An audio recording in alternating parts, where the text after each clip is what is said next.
Hi, this is Travis from the Stephanie Miller Show. Please enjoy this clip on the Political Voices Network. Is it moving now? Now it is. Now? Hello. Hooray. Yeah, I'm not drinking no woke soda. I'm drinking the beer that is brewed with the water from Republican tears after losing elections and shooting at beer cans because I don't like other people. It's called Bud Lies for Republican men who are afraid of evolution. And now, no Tucker. Where? Brewed from the waters of Kerry Lake Lost. Wait. Bud Lies. Hang on. Hold, Keeps you please. going when the truth hurts. A nice frosty Bud Lies. He just made that up right now. That's Yeah. how brilliant our Carlos Alazraqui He's is. good at improv. Yeah, I exactly. make stuff up and stuff. Yes. That's what. It's fantastic. Wait, didn't I have another Bud Light story? What is it? Did you? Where is it? Travis. Oh, help on me. it was the sad owner of the restaurant in Florida. Oh, yeah. yes. Speaking of ridiculous, I don't know. What is that? Woke culture something? Where is it? I don't know. Okay. There was a Florida restaurant owner that... Yeah. It was in last night's late stack. Yeah. All right. It's here somewhere. I'll find it. Anyway, hola, Carlos. Good morning. Hola, buen dia. Are you riding with Biden? Are you fired up? Are you ready to go? I want somebody younger, but if he's the guy, I'll vote for him. Oh, I'm not fired up. Carlos. I'm not fired up. I'm just telling you the truth. I'm gonna vote for the guy that is in between autocracy and religious you. zealotry and the presidency. So I'm gonna vote for the Democratic nominee, but I'm not fired up. Okay. Well, fine. Just be I'm that just way. telling you the truth.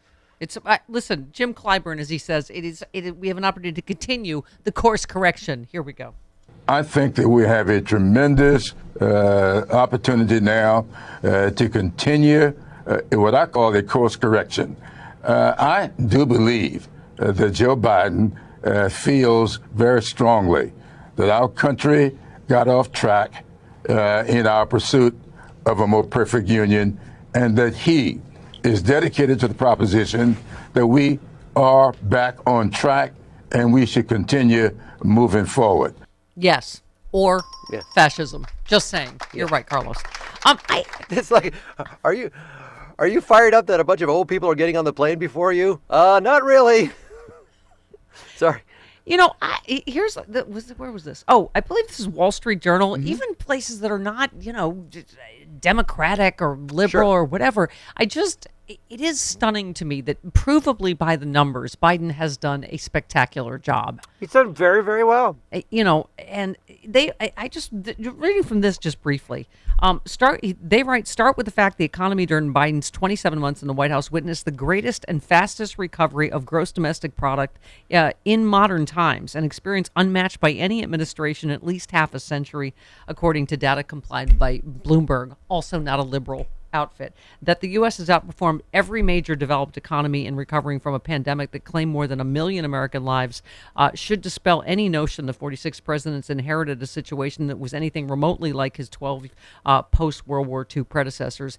Growth in domestic product exceeding 3% is 3 times higher than the average under Donald Trump, paving the way for record corporate earnings, the lowest corporate debt ratios, rising real incomes, surging homeowners' equity in real estate to go along with the lowest mortgage delinquency rate on record, household checking accounts flush with some $5 trillion of cash, and no, your 401k has not suffered under Biden. The benchmark S&P 500 index is up 23% since the November election.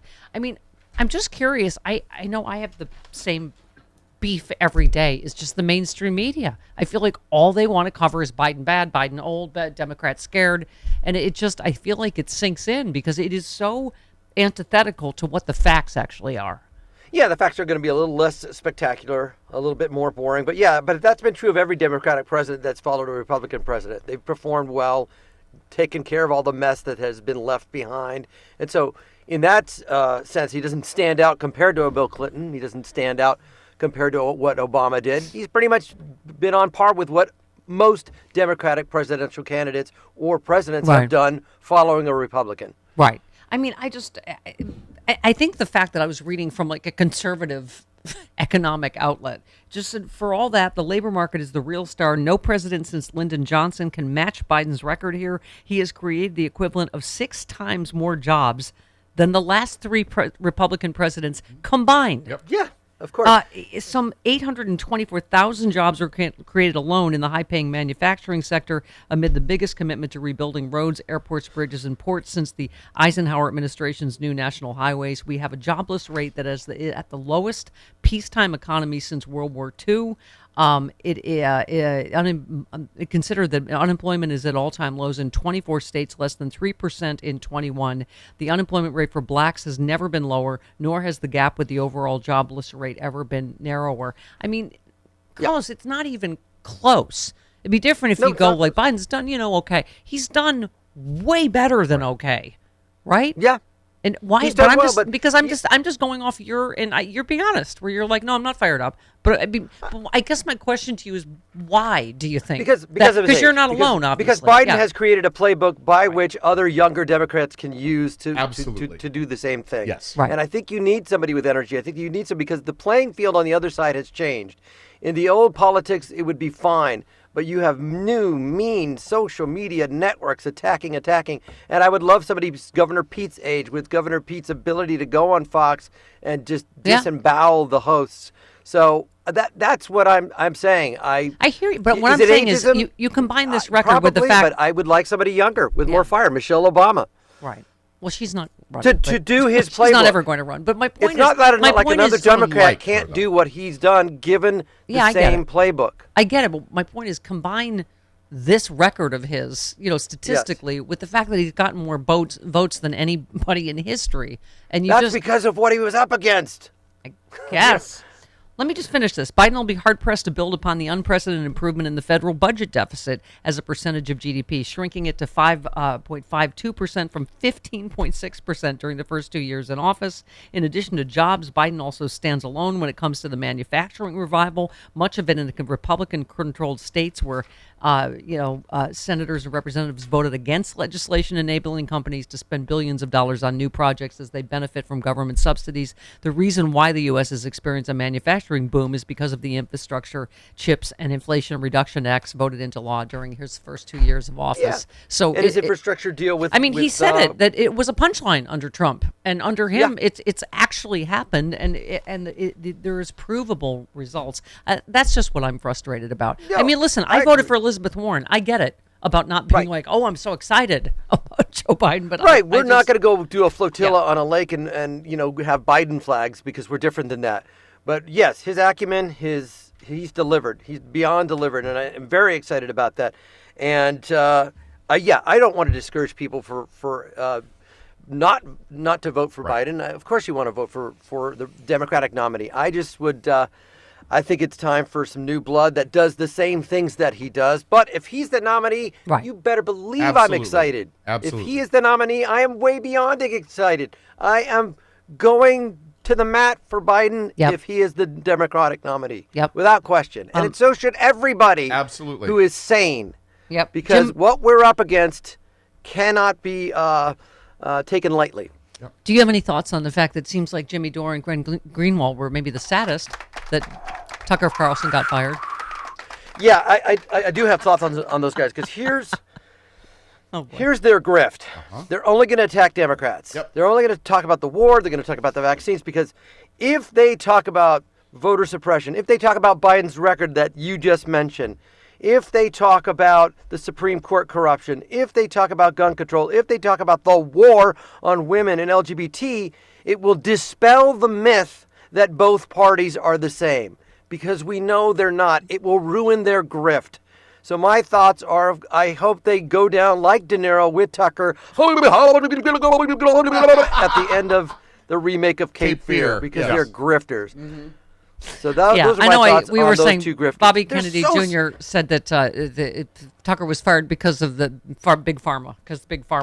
No, because he was attached to the anti-vax trope. Oh, he's not anti-Big Pharma. He's not. Did Jimmy Dore ever go on and talk about Med for All with Tucker Carlson? No, he get booted off the show. Yeah. So he's not against Big Pharma. He was anti-vax trope that he knew he would play to the base. Yeah, it's just ridiculous. They're so easy to figure out. One more. These are people that believe in an alternate reality where a perfect candidate. This is why Jimmy Dore or Glenn Greenwald won't run for local office. because you can't stop the evil by being a good person. Exactly. That's been proven. Yep. They would get killed in a local election. They can't legislate. Yeah. All they can do is attack one side to keep their grift. Again, that's why they don't mention the other things, because it would dispel the myth that both parties are the same. They're not. They're glorified. One is batshit crazy, driven by religious zealotry, Shoot. and the other one just wants some order. Yeah. They're, All right, one more. they're glorified internet trolls in person. If they ever had to do this had to say these things in person to whoever they're talking to, they would crumble like a sack of whatever. Something Yeah, that at least crumbles. Jon Stewart, there was a gentleman, what was the black gentleman that was on Tucker just standing up to him? There was Jon Stewart that would stand up to him. Yep. Okay, if you want to believe that this might be a proxy war for Russia, fine. Show your evidence. If you want to believe some anti-vax, fine, show. But that's just one truth. There's nothing stopping from Jimmy and Glenn to talking about all the other truths besides anti-vax and the Ukraine war. You're just sitting on that because that's where your grift lane is. Yep. Yeah. Other things are simultaneously true. And I can't believe Glenn Greenwald is actually gay and won't stand up for other gay people. Yeah. He could care less because that will destroy his grift. Exactly. Yeah. All right. One last Jim Clyburn on this. In politics, I think it's one thing to tell people what you're going to do, but people have to feel you. And I think that's Joe Biden's long suit. And I don't think people pay enough attention to that. Just to hear somebody is one thing. But when you get the feel that this person is feeling my pain, this person understands what I'm going through, that is what makes the difference. And that's why people keep underestimating him. You can't feel. You just got to feel it. Yeah. That's important for me to hear, right? Yeah. Because I have my judgments about his age, and that's a nice sentiment, and it's probably most likely true. Yeah, he understands it. He gets it.